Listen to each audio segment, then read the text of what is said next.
बांग्लादेश अपना स्वतंत्र दिवस कब मनाता है? मतलब इसका मतलब क्या हुआ, बांग्लादेश स्वतंत्र कब हुआ था? तो 26 मार्च 1947 को हुआ था ना। तो बांग्लादेश जो कि अपना स्वतंत्र दिवस कब मनाता है? 26 मार्च को मनाता है। कब मनाता है? 26 मार्च को। ये क्वेश्चन इस बार एग्जाम में पूछा गया था फर्स्ट स्टिंग में कि बांग्लादेश अपना स्वतंत्र दिवस कब मनाता है? तो 26 मार्च को जो कि बांग्लादेश अपना स्वतंत्र दिवस मनाता है। चलिए इससे रिलेटेड कुछ की पॉइंट देख लेता हूँ, ताकि यदि आप लोग का एग्जाम नहीं हुआ है तो ये सब क्वेश्चन पूछा जा सकता है। सबसे पहला की पॉइंट है, बांग्लादेश 26 मार्च 1971 को आज़ाद हुआ था। देखिए, बांग्लादेश कब आज़ाद हुआ था? 26 मार्च 1971 को। इसलिए जो कि 26 मार्च को क्या माना जाता है? स्वतंत्रता दिवस मनाया जाता है। ये क्वेश्चन इस बार एग्जाम में पूछा गया। हो सकता है अगला सीट में ये क्वेश्चन पूछ दे कि बांग्लादेश जो कि कब आज़ाद हुआ था? तो 26 मार्च 1971 ईस्वी को हुआ था। चलिए, इसे उसके बाद है, इस दिन से बांग्लादेश अपना स्वतंत्र दिवस मनाता है। इसी दिन से मतलब 26 मार्च से ही जो कि बांग्लादेश क्या किया, अपना स्वतंत्र दिवस मनाने स्टार्ट किया। और यहाँ से ये क्वेश्चन बन सकता है कि बांग्लादेश आज़ाद कब हुआ? तो 26 मार्च 1971 ईस्वी को। ये क्वेश्चन याद रखिएगा, बहुत ही इंपॉर्टेंट है। यदि आप लोग का अभी तक एग्जाम नहीं हुआ है तो ये क्वेश्चन पूछा जा सकता है। चलिए, इस नेक्स्ट की पॉइंट है, 25 मार्च 1971 को बांग्लादेश को पाकिस्तान से आज़ाद की घोषणा मिली। देखिए, पहले बांग्लादेश किसका हिस्सा था? पाकिस्तान के हिस्सा था। लेकिन ये जो कि पूर्वी और पश्चिमी बांग्लादेश पाकिस्तान टूटा, तो पूर्वी पाकिस्तान क्या हो गया? बांग्लादेश के रूप में बन गया। तो ये कब जो कि हुआ था? तो 25 मार्च 1971 को। 25 मार्च 1971 को जो कि घोषणा किया गया, पाकिस्तान से आज़ादी मिल गया। किसको? तो बांग्लादेश को। और मनाता है स्वतंत्र दिवस कब? तो 26 मार्च को। ये क्वेश्चन यहाँ से पूछ सकता है कि बांग्लादेश जो कि पाकिस्तान से आज़ाद कब हुआ था? तो 25 मार्च 1971 ईस्वी को। याद रखिएगा, ये सब क्वेश्चन एग्जाम में बन सकता है, बहुत ही इंपॉर्टेंट है। चलिए, इसका नेक्स्ट क्वेश्चन है, नेक्स्ट की पॉइंट है, बांग्लादेश की राष्ट्रीय भाषा बंगाली, मतलब बांग्ला जो कि है, बांग्लादेश का राष्ट्रीय भाषा कौन सा है? तो बंगाली है। इससे आर्यन भाषा समूह से संबंधित है। किस भाषा समूह से संबंधित है? तो आर्यन भाषा, और संस्कृत से भी संबंधित है। ये सब क्वेश्चन याद रखिएगा, बहुत ही इंपॉर्टेंट क्वेश्चन है। हो सकता है इस बार आपके एग्जाम में पूछ दे।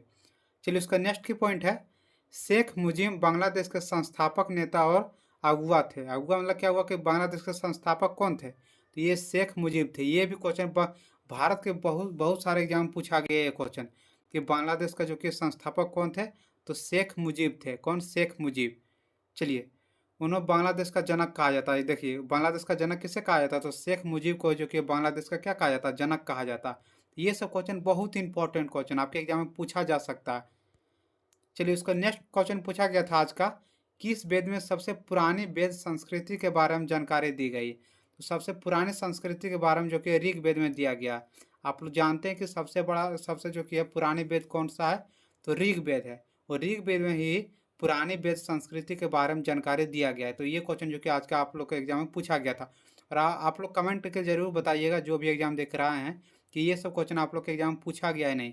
मैं क्वेश्चन कहाँ से करवाता हूँ? जो आप लोग एग्जाम दे के निकलते हैं और जो कमेंट करते हैं कि ये सब क्वेश्चन आज का पूछा गया था, तो मैं उसका ये एनालिसिस करवाता हूँ। तो आप लोग जरूर कमेंट करके बताइए कि ये सब क्वेश्चन आज के एग्जाम में पूछा गया था या नहीं। चलिए, इससे रिलेटेड कुछ की पॉइंट देख लेता हूँ, ताकि यदि आप लोग का अभी तक एग्जाम नहीं हुआ है तो उसमें ये सब क्वेश्चन पूछा जा सकता है। वेद कितना है? तो वेद जो कि 4 है। सबसे पहला है ऋग वेद, दूसरा है यजुर वेद, तीसरा है सामवेद और चौथा है अथर्ववेद।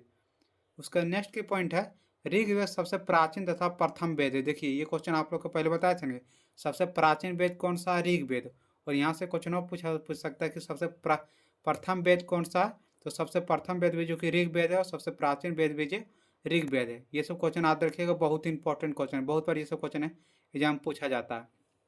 उसका नेक्स्ट की पॉइंट है, साम वेद इस वेद का प्रमुख विषय उपासना है। देखिए, यहाँ से क्वेश्चन पूछा जाता है कि उपासना जो कि किस वेद का सबसे प्रमुख विषय है?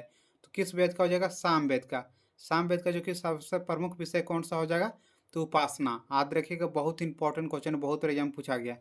चलिए, उसके बाद नेक्स्ट क्वेश्चन पूछा गया था आज का, गरबा किस राज्य के लोक नृत्य? देखिए, आप लोग को मैं कल है बताया था ना, जो एमटीएस का मैं करवा रहा था प्रैक्टिस सेट, उसमें ये क्वेश्चन बताए थे कि गरबा किस राज्य का लोक नृत्य है?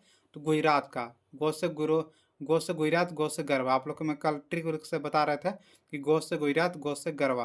तो गरबा जो कि किस राज्य का लोक नृत्य है? तो गुजरात का है। देखिए, आप लोग को मैं पहले भी बताया हूँ कि नृत्य से इस बार क्वेश्चन पूछा जा रहा है।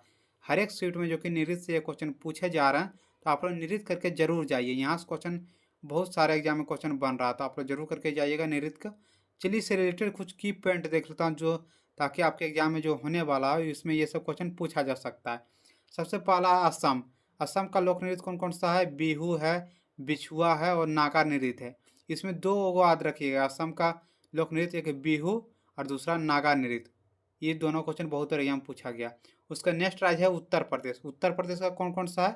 पहला है नौटंकी, दूसरा है रासलीला, तीसरा है काजरी। काजरी और नौटंकी जो कि बहुत बार पूछा गया कि उत्तर प्रदेश का लोक नृत्य कौन सा है, तो नौटंकी, रासलीला और क्या है, काजरी। उसका नेक्स्ट है राजस्थान। राजस्थान का लोक नृत्य कौन कौन सा है? तो झूलन लीला, उसका नेक्स्ट है घूमर, दूसरा है क्या है, ननी पनिहारी। पनिहारी देखिए, पनिहारी वाला बहुत बार एग्जाम पूछा गया कि राजस्थान का लोक नृत्य कौन सा है, तो पनिहारी, झूलन और लीला, घूमर। ये सब क्वेश्चन याद रखिएगा, बहुत इंपॉर्टेंट क्वेश्चन है। चलिए इसका नेक्स्ट राज्य है गुजरात। देखिए यहीं से क्वेश्चन पूछा गया। गुजरात, गुजरात का कौन कौन सा लोक नृत्य है? तो गरबा और डांडिया। डांडिया याद रखिएगा, डांडिया पहले पूछ दिया एमटीएस के एग्जाम में, तो इस बार गरबा पूछा है। तो ये इसी नृत्य से क्वेश्चन पूछा जा रहा है, आप लोग नृत्य करके जरूर जाइए।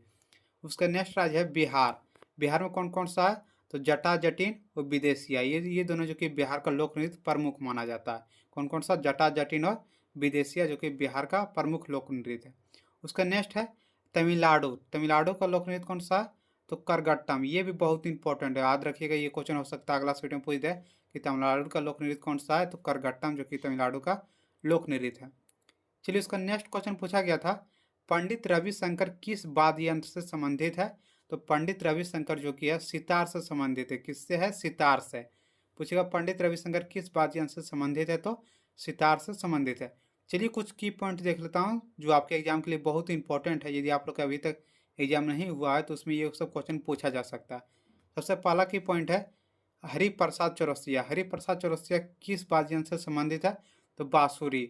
बांसुरी के लिए कौन प्रसिद्ध है? तो हरिप्रसाद चौरसिया, याद रखेगा, बहुत इंपॉर्टेंट है। उसका नेक्स्ट है पंडित रविशंकर। पंडित रविशंकर जो कि किससे संबंधित है? तो सितार से संबंधित है। सितार वाद्य यंत्र बजाने के लिए कौन प्रसिद्ध है? तो पंडित रविशंकर। चलिए इसका नेक्स्ट है पंडित राम रामायण। पंडित राम रामायण का कौन है वाद्य यंत्र, कौन सा बजाता है? तो सारंगी। सारंगी के लिए कौन प्रसिद्ध है? तो जो कि है पंडित राम रामायण। कौन है? तो सारंगी के लिए। उसका नेक्स्ट है असद अली खान। असद अली खान कौन सा वाद्य यंत्र बजाते हैं? तो रुद्र बीना। रुद्र बीना बजाने के लिए कौन प्रसिद्ध है? तो असद अली खान। ये सब जितना भी मैं बता रहा हूँ की पॉइंट, ये सब आप लोग करके जाइए, एग्जाम में यहीं से क्वेश्चन पूछा जाएगा। चलिए उसका नेक्स्ट क्वेश्चन पूछा गया था, चाणक्य का दूसरा नाम क्या था? तो चाणक्य का दूसरा नाम क्या था? विष्णुगुप्त। विष्णुगुप्त जो कि चाणक्य का दूसरा नाम था। देखिए और जो जो इसका उपनाम था मैं उन सभी को भी करवा दिया हूँ। सबसे पहला की पॉइंट है कौटिल्य, चाणक्य और विष्णुगुप्त। इसका कौन कौन सा नाम था? तो कौटिल्य, चाणक्य और विष्णुगुप्त। यहाँ से भी क्वेश्चन पूछा जाता, कौटिल्य वाला भी बहुत बार एग्जाम पूछा गया। तो क्या हो जाएगा? कौटिल्य, चाणक्य और विष्णुगुप्त। चलिए उसका नेक्स्ट की पॉइंट है इन्हें चाणक्य नाम अपने गुरु चाणक्य से प्राप्त हुआ था। पूछेगा कि चंद्रगुप्त चाणक्य जो कि है किसके नाम से उसका चाणक्य नाम पड़ा था? तो चाणक्य के नाम से। चाणक्य कौन था? तो उसका गुरु था। यहाँ से क्वेश्चन पूछा जाता है कि चाणक्य के गुरु का नाम क्या है? तो चनक है, याद रखिएगा, बहुत इंपॉर्टेंट है। उसका नेक्स्ट की पॉइंट है अर्थशास्त्र चाणक्य द्वारा रचित संस्था का प्रसिद्ध ग्रंथ है। देखिए यहाँ से क्वेश्चन और पूछा जाता है कि अर्थशास्त्र जो कि अर्थशास्त्र रचित कौन है? तो ये चंद्रगुप्त है, याद रखिएगा। चाणक्य जो कि है क्या है? अर्थशास्त्र रचयिता है। इसके अंदर जो कि है राज्य व्यवस्था, कृषि, न्याय, इसी सब के बारे में जानकारी दिया गया है। जो अर्थशास्त्र जो कि लेखक कौन है? तो चंद्रगुप्त, चाणक्य है। उसका नेक्स्ट क्वेश्चन पूछा गया था केंद्र की खोज सबसे पहले किसने की थे? तो केंद्र की खोज जो कि सबसे पहले रॉबर्ट ब्राउन ने किया था। किसने किया था? रॉबर्ट ब्राउन ने। ये क्वेश्चन जीव विज्ञान से पूछा गया कि केंद्र की खोज सबसे पहले किसने की? रॉबर्ट ब्राउन ने की। चलिए कुछ की पॉइंट देख लेता हूँ जो आपके एग्जाम के लिए बहुत इंपॉर्टेंट है। सबसे पहला की पॉइंट है रॉबर्ट हुक ने 1665 में कोशिका की खोज की थी। बोलेगा रॉबर्ट हुक ने कोशिका की खोज कब की थी? तो 1665 ईस्वी में जो कि कोशिका की खोज की थी रॉबर्ट हुक ने। उसका नेक्स्ट की पॉइंट है कोशिका के वैज्ञानिक अध्ययन की शाखा को साइटोलॉजी कहा जाता है। पूछेगा कोशिका के जो कि है वैज्ञानिक अध्ययन को क्या कहा जाता है? तो साइटोलॉजी कहा जाता है। चलिए उसका नेक्स्ट की पॉइंट है कोशिका का पावर हाउस माइटोकॉन्ड्रिया को कहा जाता है। बोलेगा कोशिका का पावर हाउस किसे कहा जाता है? तो माइटोकॉन्ड्रिया की। ये क्वेश्चन तो हर एक एग्जाम पूछा गया कि कोशिका का पावर हाउस किसे कहा जाता है, तो माइटोकॉन्ड्रिया को कहा जाता है। उसका नेक्स्ट की पॉइंट है, माइटोकॉन्ड्रिया की खोज अल्टमैन ने किया था। बोलेगा माइटोकॉन्ड्रिया की खोज किसने किया था, तो अल्टमैन ने किया था। उसका नेक्स्ट की पॉइंट है, कोशिका में प्रोटीन का फैक्ट्री राइबोसोम को कहा जाता है। देखिए ये बहुत इंपॉर्टेंट है। बोलेगा कोशिका में प्रोटीन का फैक्ट्री किसे कहा जाता है, तो राइबोसोम को, जो कि कोशिका में प्रोटीन का फैक्ट्री कहा जाता है। चलिए इसका नेक्स्ट क्वेश्चन है आज का, शरीर का वजन कहाँ अधिकतम होता है, तो पृथ्वी के ध्रुव पर जो कि है शरीर का वजन अधिकतम होता है। आप लोग याद रखिएगा, बहुत इंपॉर्टेंट क्वेश्चन, इस बार क्वेश्चन पूछा गया SSC MTS के। तो चलिए जितना भी अभी तक मुझे क्वेश्चन मिल सका मैं सभी क्वेश्चन का एनालिसिस करवा दिया हूँ। जिस तरह मुझे क्वेश्चन मिलते रहेगा मैं सभी क्वेश्चन का एनालिसिस करवाते रहूँगा। यदि आप लोग का अभी तक SSC MTS का एग्जाम नहीं हुआ है तो हमारे चैनल को जरूर सब्सक्राइब करके रख लीजिएगा। यहाँ पर मैं जितना भी एग्जाम होगा मैं सभी का एनालिसिस कराने वाला हूँ। इससे आप लोग अच्छे नंबर ला सकते हैं कि समझ करके किस टॉपिक से कितना क्वेश्चन पूछा जा रहा है। तो चलिए यदि आप लोग का अभी तक एग्जाम नहीं हुआ तो जरूर हमारे चैनल को सब्सक्राइब कर लीजिएगा। वीडियो लाइक शेयर और सब्सक्राइब जरूर करिए। जय हिंद जय भारत।